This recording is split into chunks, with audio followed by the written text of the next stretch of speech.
Жарқын ауылы тұрғындарының елді мекен мәртебесін қайтару туралы талабы арнамыздың тілшілері көтергеннен кейін нақты шешімін тапты.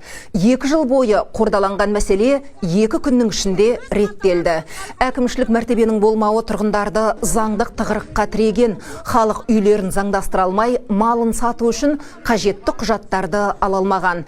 Әлеуметтік инфрақұрылымда тұралап қалды. Бүгін Семей қаласынан жауапты мамандар ауылға арнайы барып, кеткен қателікті мойындады. Жарқын ауылы қаланың жарты жылдықта бекітілетін бас жоспарына енгізіліп, жаңа Семей ауданының сапына өтеді. Бір айдың ішінде барлық құжат рәсімделіп, техникалық жұмыстар жалғасады. Жаңа Семеймен қала бөлінген кезде тиісті жұмыстар аяғына дейін атқарылмаған. Оны мойындау керек. Сол жұмыстарды енді аяғына дейін жеткізіп, жеткізгенде бүгін керісінше шешім қабылданды ғой. Бүгін енді жаңа Семейден, сондықтан ол аяқталмаған жұмыстарды біз аяқтамаймыз. Керісінше жаңа Семейге қайтарып, тиісті құжаттарды жасаймыз. 50-50 болып тұр ғой біздің мәселеміз.